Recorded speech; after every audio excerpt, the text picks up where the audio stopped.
오늘부터 우리 창세기 말씀을 함께 나누고자 합니다. 창세기는 이스라엘 백성들이 애굽에서 나온 직후에 광야에서 이스라엘 백성들에게 주신 말씀입니다. 이스라엘 백성들은 430년 동안 애굽의 노예 생활을 했습니다. 그들은 바로에 의해 만들어진 신을 섬겼고 또 바로를 위한 삶을 살아왔습니다. 애굽의 문화에 익숙해 있습니다. 하나님은 이들에게 하나님이 어떤 분이시고 어떤 계획과 뜻을 가지고 계시는지, 어떤 백성을 원하시는지를 알게 해줄 필요가 있었습니다. 하나님이 이스라엘의 하나님이 되시고 이스라엘 백성들이 하나님의 백성이 되기 위해선 꼭 필요한 말씀드립니다. 이스라엘 백성들은 애굽에서 노예 생활을 하는 동안 잃어버렸던 모든 것을 회복할 수 있는 길을 얻게 된 것입니다. 영적인 노예 상태로부터 자유함을 얻게 되는 큰 은혜를 입게 된 것입니다. 오늘날 많은 사람들이 방황을 합니다. 어디에서 왔는지 어디로 가는지 갈 바를 알지 못하기 때문입니다. 그래서 각각 자기들의 소견에 자기들의 옳은 대로 살아갑니다. 결국 내가 누구인지, 내가 어떤 존재인지를 알지 못합니다. 그러니까 모든 일들을 우연히 일어난 것이라 생각합니다. 근원이 없는 사람들의 삶은 결국 깊은 영적 갈등에 시달릴 수밖에 없습니다. 하나님이 모세를 통해 창세기를 주신 것에는 이런 의미들이 들어 있습니다. 기원의 문제를 밝혀주고 그 방향성을 보여줍니다. 어둠에서 빛으로 우리의 인생길을 안내해 줍니다. 진정한 자유가 무엇인지 제시해 줍니다. 창세기를 통해서 하나님을 알고 하나님 앞에서 우리의 모습들을 되돌아볼 수 있는 이런 시간들이 되시기를 바랍니다. 창세기 1장 1절에 태초에 하나님이 천지를 창조하시니라, 하나님이 세상을 만드셨다고 선언합니다. 그러니까 이것을 받아들이느냐 그렇지 않느냐에 따라서 우리의 삶이 크게 달라지는 겁니다. 사람들이 어디로부터 왔고 어디로 향하고 있는지 알 수가 없습니다. 분명히 동물들도 존재하고 태양은 떠오르는데 어디서부터 비롯되는지를 알 수가 없습니다. 누구 하나 정확하게 설명할 수 있는 사람이 없습니다. 그러니 자연적으로 생겨나서 우연히 진화해 왔다고 표현할 수밖에 없습니다. 그러나 창세기 1장은 천지 창조에 대한 자세한 내용을 자세하게 말씀하고 있습니다. 이 우주가 어떻게 만들어졌는지 그 방법과 그 순서가 정확하게 설명되어 있습니다. 하나님이 이 세상을 만드셨습니다. 태초에 하나님이 천지를 창조하시니라. 이 태초라는 말은 시작을 의미합니다. 아무것도 없었던 때 우주의 시작이라는 말입니다. 하나님이 하늘과 땅, 우주를 포함한 세상의 모든 만물을 만드셨습니다. 근데 이때 사용된 창조라는 말은요, 오직 무에서 유를 만들었다는 표현으로 오직 창조주에게만 적용되던 그런 말이었습니다. 누가 감히 무엇인가에 창조라는 말을 붙일 수 있겠습니까? 아무것도 없었던 때에 무엇인가를 만드시는 분은 창조주이신 하나님뿐입니다. 그러니까 우리가 생각할 수 있는 그 한계를 넘어서는 표현이기 때문에 성경은 창조에 대해서 설명을 하지는 않습니다. 다만 창조에 대해서 선언을 하는 거예요.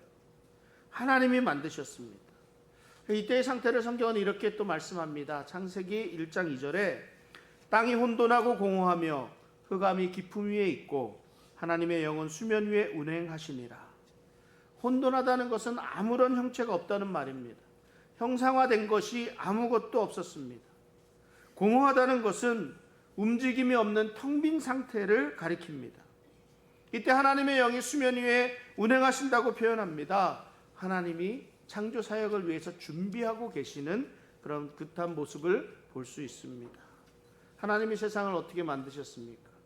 말씀으로 만드셨습니다. 하나님이 이르시되 빛이 있으라 하시니 빛이 있었습니다. 하나님이 빛과 어둠을 나누셔서 낮과 밤을 구별하셨습니다. 이 빛이 의미하는 바가 큽니다. 빛이 무엇을 상징합니까? 빛은 희망입니다. 빛은 생명입니다. 빛은 축복입니다.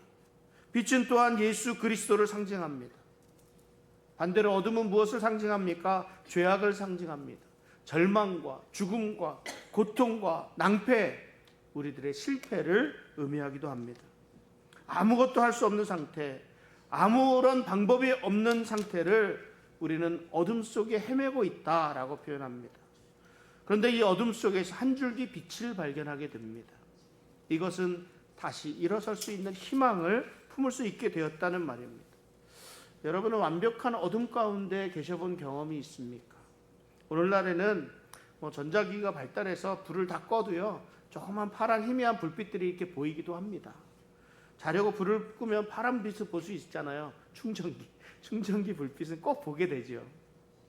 오래전 제가 등불 하나로 동굴을 탐험한 적이 있었습니다.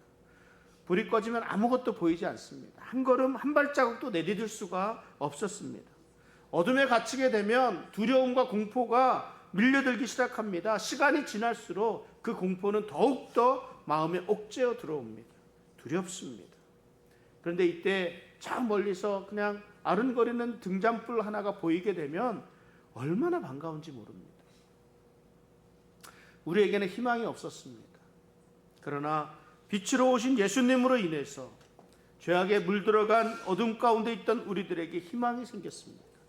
빛으로 오신 예수님이 우리에게 구원의 손길을 뻗어 주셨습니다.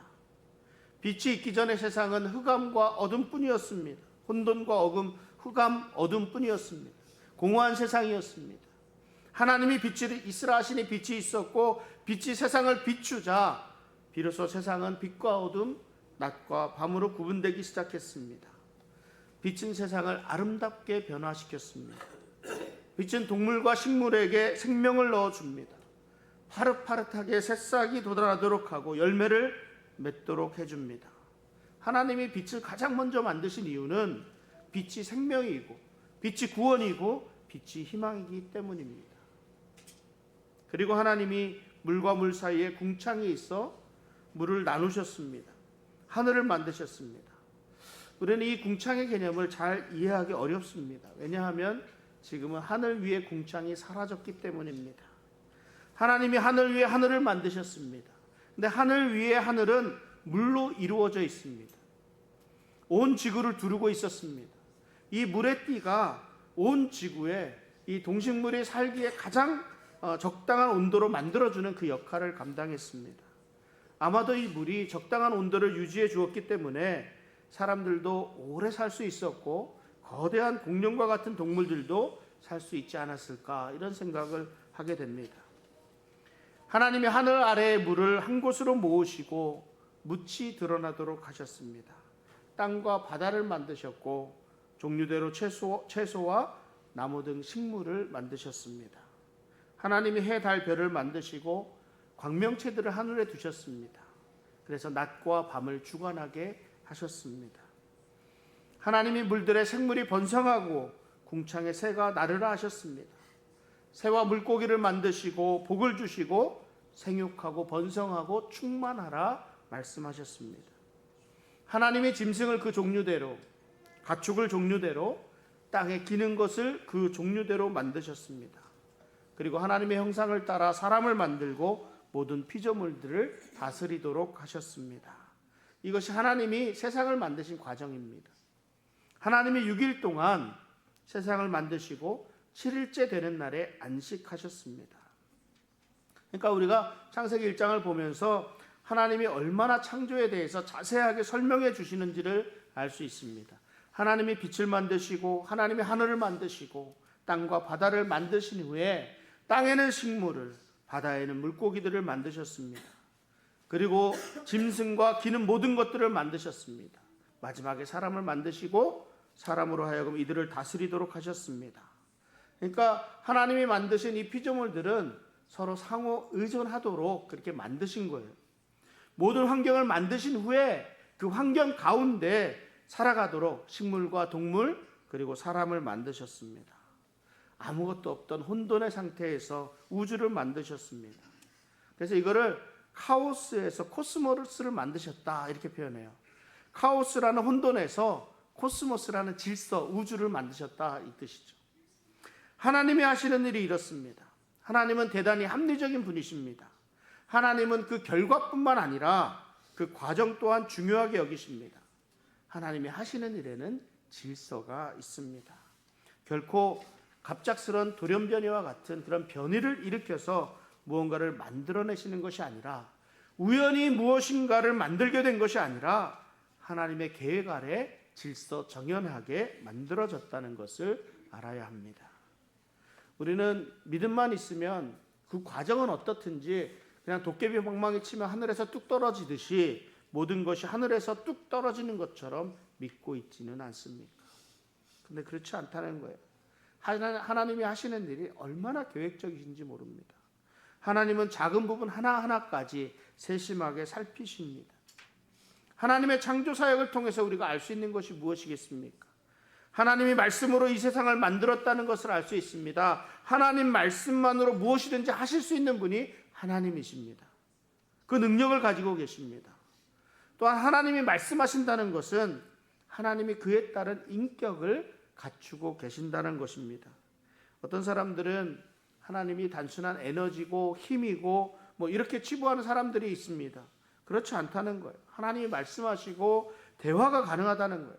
그러므로 우리와 함께 교제하시면서 사랑을 나누시는 분이 하나님이시라는 것입니다. 우리는 또한 하나님이 감정을 가지고 계신 분이다라는 것을 알 수 있습니다. 하나님이 천지 만물을 창조하신 후에 그 소감을 말씀하셨습니다. 뭐라고요? 하나님이 보시기에 좋았더라. 천지 만물이 완전하신 하나님의 뜻대로 완벽하게 만들어졌습니다. 천지 만물이 모두 거룩하고 선한 것임을 말씀합니다. 그래서 시편 19편 1절에 하늘이 하나님의 영광을 선포하고 궁창이 그의 손으로 하신 일을 나타내는도다. 하나님이 이 세상을 만드신 것이 하나님께서 영광을 받으시기 위함입니다. 그러니까 하늘이 하나님께 영광을 선포하고 궁창이 그의 손으로 하나님의 하신 일을 나타냅니다. 그 모든 것을 보시니 하나님 보시기에 심히 좋았더라 말씀합니다. 우리가 살고 있는 이 세상이 하나님의 마음에 흡족하도록 지음을 받았습니다. 그 이후에 성경은 또한 이렇게 말씀합니다. 창세기 2장 1절부터 3절까지 한번 보겠습니다. 천지와 만물이 다 이루어지니라. 하나님이 그가 하시던 일을 일곱째 날에 마치시니 그가 하시던 모든 일을 그치고 일곱째 날에 안식하시니라. 하나님이 그 일곱째 날을 복되게 하사 거룩하게 하셨으니 이는 하나님이 그 창조하시며 만드시던 모든 일을 마치시고 그날에 안식하셨음이니라. 하나님이 창조 사역을 다 마치신 후에 일곱째 날에는 안식하셨습니다. 평화로운 중에 그 성취된 것을 통해서 기쁨을 누리셨습니다. 만족하셨다는 거예요. 하나님이 안식하신다는 것은 하나님의 창조 사역을 완성하셨다는 것을 의미합니다. 창조된 모든 것이 그 역할을 유지하기를 기뻐하신다는 의미를 가지고 있습니다. 하나님이 만들어 놓으신 본연의 모습을 유지하는 것이 하나님의 기쁨이 된다는 것을 알 수 있는 거예요. 이 모습을 보면서 하나님이 만족하고 기뻐하십니다. 이것이 안식입니다. 안식일은 하나님이 복 주시고 거룩하게 하신 날입니다. 이 거룩이라는 말이 무엇이에요? 칼로 베어낸다는 거거든요. 구별한다는 뜻입니다. 하나님이 만들어주신 본연의 모습을 가지고 있을 때 거룩합니다. 이 거룩함을 지키는 일이 하나님을 영화롭게 하는 일입니다. 태양은 떠오르고 달이 집니다. 물은 위에서 아래로 흐릅니다. 땅은 식물을 내고 동물들은 이 식물들을 먹고 살아갑니다. 인간은 이들을 다스리도록 지음받았습니다. 생육하고 번성하도록 지음받았습니다. 그러니까 그 역할이 잘 되어야 합니다. 그래야 거룩함이 유지되는 것이고 이 모습이 하나님을 기쁘시게 해드리는 모습입니다. 그런데 이 질서가 깨졌습니다. 거룩함이 깨졌습니다. 인간의 죄악으로 말미암아 질서가 깨졌다는 거예요. 피조물인 인간이 창조주처럼 되기를 원했습니다. 이것들은 인간의 착각이죠. 그 결과 하나님과의 관계가 무너지고 사람들과의 관계가 무너지고 자연은 그 원래의 모습을 잃어버렸습니다. 땅도 사람에게서도 안식이 사라졌습니다. 안타까운 일이죠. 태양은 여전히 동쪽에서 떠오르고 있지만 세상은 캄캄한 죄악의 세상이 되고 말았습니다. 해와 달이 만들어지기 이전에 이 세상을 밝히던 진리와 생명의 빛이 사라졌습니다. 그러니까 이런 상황에서 인간이 아무리 수고하고 아무리 노력해도 빛이 날 수가 없는 거예요. 모두가 헛되고 헛될 뿐입니다. 사람들이 이루어 놓은 일들은 한순간에 신기루처럼 사라지기 마련입니다. 하나님이 세상을 만드시고 보시기에 심히 좋았더라 말씀하셨습니다. 하나님이 빛과 하늘, 땅과 바다, 식물과 동물들을 만드시고 제일 마지막에 사람을 만드셨습니다.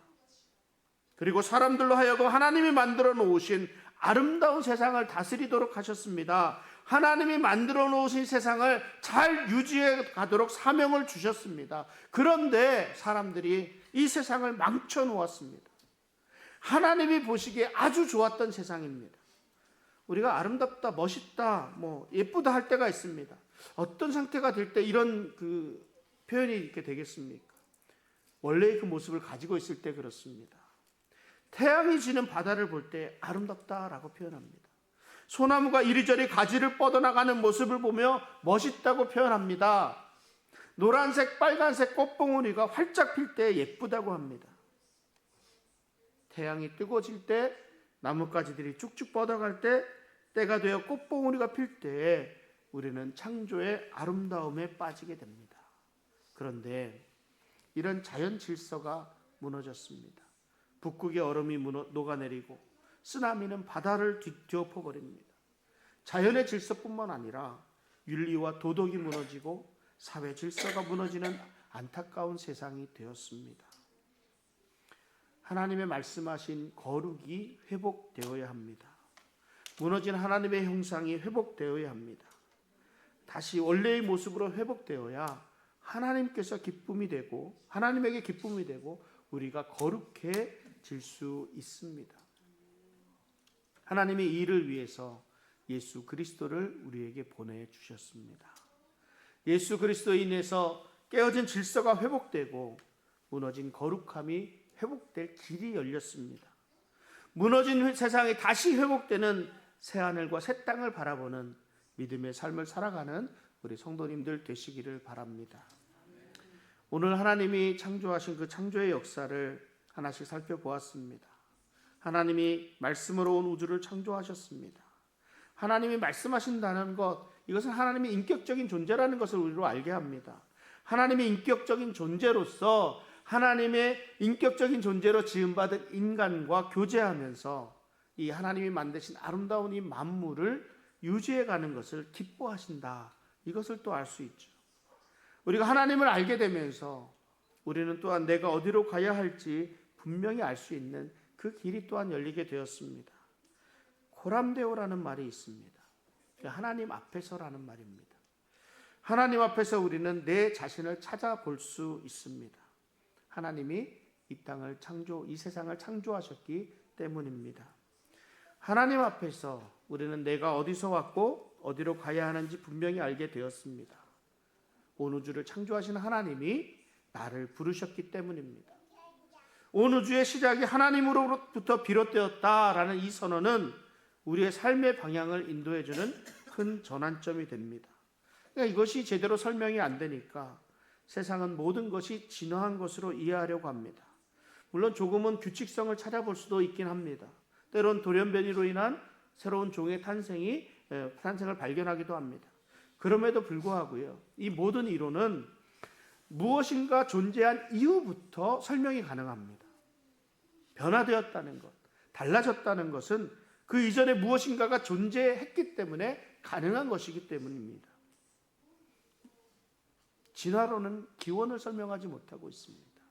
그저 막연히 우주에 대폭발이 있었을 것이다. 그 가운데 우연히 핵반응이 생겨서 이로 인해서 생명이 탄생했을 것이다.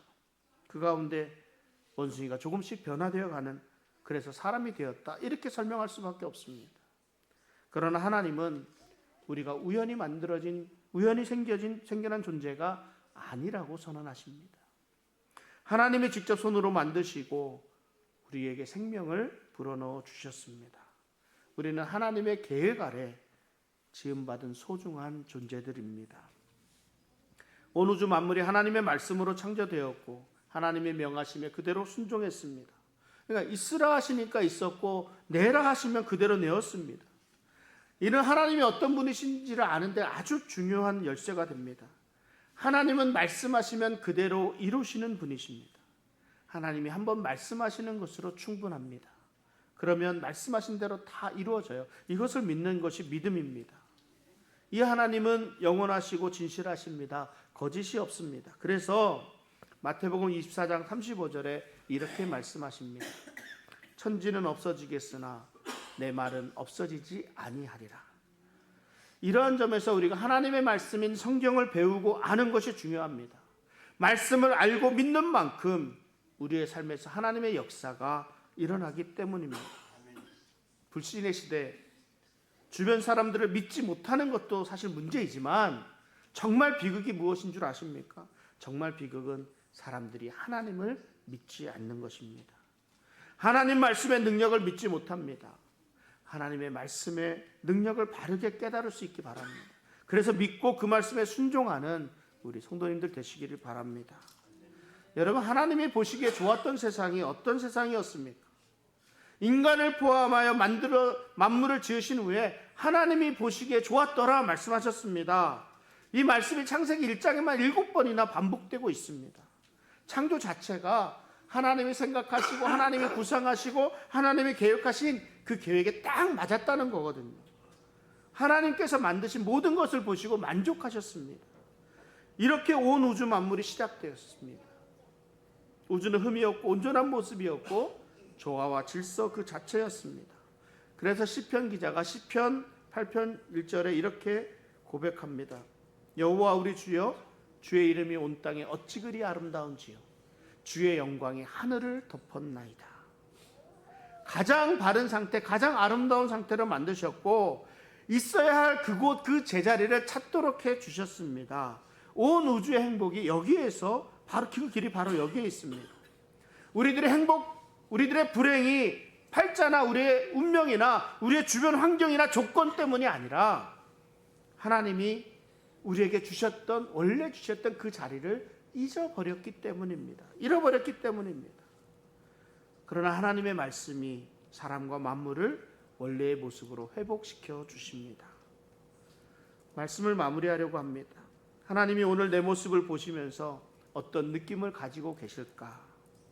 오늘의 내가 살아가는 모습, 오늘의 내가 집에서, 교회에서, 일터에서 좀 행하고 있는 모습들을 보면서 하나님께서 어떻게 반응하시겠습니까? 하나님이 우리의 모습을 보고 아주 흡족하시며 정말 좋구나 이렇게 말씀해 주시겠습니까? 아마 대부분은 그렇다고 대답하기가 어려울 수밖에 없습니다. 왜냐하면 우리는 우리가 생각하기에 늘 부족한 사람들이기 때문에 그렇습니다. 물론 최선을 다해 살아가시는 분들이 많이 있습니다. 그럼에도 불구하고 내 스스로 완벽하다 여기는 사람은 없기 때문입니다. 많이 부족하지요. 오늘 말씀을 통해 우리는 하나님의 누구신가 그 아는 목적을 가지고 말씀에 접근을 했습니다. 그러나 하나님이 누구신지를 알아가면 알아갈수록, 그렇다면 하나님이 나를 만드신 목적이 무엇인가, 이것을 오히려 더 생각해보는 시간을 가지게 됩니다. 어떻게 보면 우리는 늘 다른 사람들의 인정을 받으려고 길을 쓰고 애를 쓰고 살아가고 있습니다. 부모님의 인정, 사랑하는 사람들의 인정, 직장 상사의 인정, 착한 사람으로, 성실한 사람으로, 유능한 사람으로, 존경받을 만한 사람으로 인정받고자 하는 마음이 크다고 할 수 있습니다. 그러나 우리는 우리를 지으신 창조주 하나님의 인정을 받아야 하지 않겠습니까? 오늘 창조의 사역을 통해서 우리가 어떻게 하나님의 인정을 받을 수 있을 것인가를 생각해 볼 수 있습니다. 먼저 하나님이 우리를 위하여 이 세상을 창조하셨다는 것을 기억해야 합니다. 하나님이 우리에게 이 땅에서 생육하고 번성하고 다스리라고 말씀하셨습니다. 하나님이 세상을 지으실 때 얼마나 섬세하게 지으셨는지를 우리는 볼 수 있었습니다. 하나님은 이 빛이라는 틀을 만드시고 그 안에 빛을 사용할 수 있는 해와 달과 별을 지으셨습니다. 하나님이 궁창을 만드시고 하늘 위의 물과 하늘 아래의 물로 나누어 놓으셨습니다. 그리고 이 안에서 살아가는 새와 물고기들을 지으셨습니다. 하나님이 땅과 식물들을 지으시고 그 터 위에서 살아가도록 짐승과 인간을 지으셨습니다. 하나님이 우연히 무엇인가를 만든 것이 아니라 하나님의 계획 아래 지으셨다는 것을 알아야 합니다. 그러므로 우리의 삶의 성패가 내 소원을 이룬 것으로 정해지는 것이 아니라 하나님이 내게 향한 뜻을 발견하고 얼마나 하나님이 원하시는 삶을 살아왔느냐 하는 것으로 정해진다는 것을 알아야 합니다. 그래서 바울이 이렇게 권면합니다. 함께 읽어보도록 하겠습니다. 로마서 12장 2절입니다. 너희는 이 세대를 본받지 말고 오직 마음을 새롭게 함으로 변화를 받아 하나님의 선하시고 기뻐하시고 온전하신 뜻이 무엇인지 분별하도록 하라. 하나님이 보시기에 좋은 삶은요, 내 뜻을 이루는 삶이 아니라 나를 향하신 하나님의 계획에 따르는 삶이어야 합니다. 하나님의 계획을 따르는 삶은 하나님의 말씀에 순종하는 삶입니다. 창세기 1장에 가장 많이 나오는 구절이 하나님이 이르시되 하는 말씀입니다. 하나님이 세상을 만드실 때 하나님 말씀으로 지으셨습니다. 그래서 히브리서 저자가 11장 3절에 믿음으로 모든 세계가 하나님의 말씀으로 지어진 줄을 우리가 아나니 보이는 것은 나타난 것으로 말미암아 된 것이 아니니라. 하나님이 말씀으로 우주를 창조하셨고 하나님의 말씀으로 지금의 우리를 만들어 가고 계십니다. 하나님의 말씀을 잘 깨달아서 그 말씀에 순종하는 삶을 살아가야 합니다. 우리 모두가 하나님이 지으신 그 모습, 원래의 아름다운 모습을 회복할 수 있기를 바랍니다. 하나님의 말씀에 순종함으로 우리를 향한 하나님의 뜻을 이루어감으로 하나님의 인정을 받는 우리 성도의 삶들이 되시기를 주님의 이름으로 축원합니다. 이 시간 동안 같이 기도하겠습니다. 하나님이 이 세상